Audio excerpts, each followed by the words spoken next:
Magandang araw mga Lods, this is Legendary TV. So for today's video, February 4, 2025 mga Lods, mayroon na naman tayong iwang bakas mga Lodi ko. So para sa mga solid nating followers, maraming salamat po mga Lodi.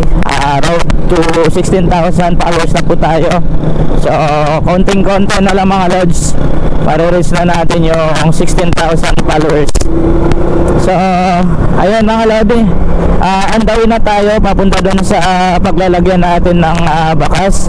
So parting south naman tayo mga Lods, dahil lagi pa tayo naglalagay sa papuntang norte. Ngayon south na naman tayong maglalagay ng bakas mga Lodi ko.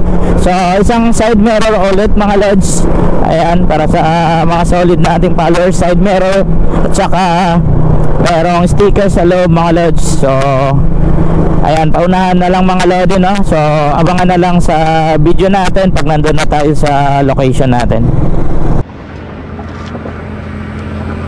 So yun, magandang araw mga Lods. Dito na tayo sa location natin. Ayan, so tumingin sa atin mga Lodi. So napapatingin sila sa atin. Ayan, sa location na tayo mga Lods kung saan natin ilalagay yung ating bakas. So parting south na mga Lodi. So alam ko sa kupal ito ng Irawan mga Lodi ko. So papakita ko sa inyo yung exact location. Ayan, parang daming dumadaan dito mga Lods. Kaya tinatimingan ko lang kung paano natin lagay itong bakas natin. So tabing highway lang din ito mga Lodi. So side mirror yan mga Lodi. Ayan, yan po ilalagay natin. Ayan, side mirror po. Ayan, so magandang klaseng side mirror to. Siyempre meron tayong sticker na ilalagay dito sa mismong loob ng ibabakas natin mga Lods.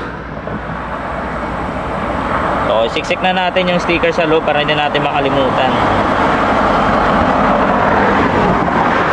So ito mga Lodi, sa kilometer 13, ayan o, kung napapansin nyo, kilometer 13 yung ating palatandaan mga Lodi. Dito natin nilalagay itong bakas natin.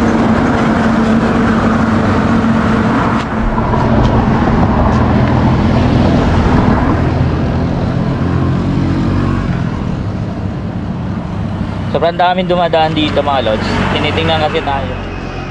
Baka may makakilala sa atin, baka maunahan kayo. So ito na mga Lods, lagyan na natin.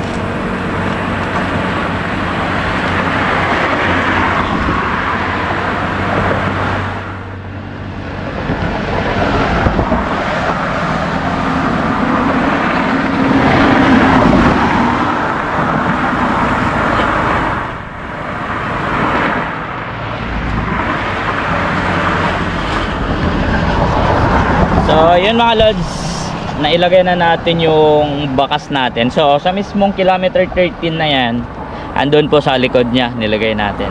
So pakita ko sa inyo mga Lods. So ito mga Lods, yung kilometer 13. So ito ay papuntang terminal Irawan ito mga Lodi. So ito naman yung daan na papuntang south, diretso po yan. So ito yung location sa may akasya na malaki mga Lods, sa puno ng akasya na to. Ayan. So ito yung papuntang terminal mga Lodi. Ayan. So dito lang yan sa kilometer 13. So sa mismong likod niyan mga Lodi, dyan po makikita ninyo yung bakas natin. Ayan, pakita ko mga Lods. Ayan o. Ayan, dyan ko lang, tinayo ko lang yan mga Lodi, dyan sa likod mismo. Ayan o. Ayan. So kayo nang bahala mga Lods. So paunahan na lang sa mga makakakuha nito. So kayo nang bahala mga Lodi. So comment nyo lang kung sino nakakakuha mga Lodi. And good luck, congratulations agad, ride safe.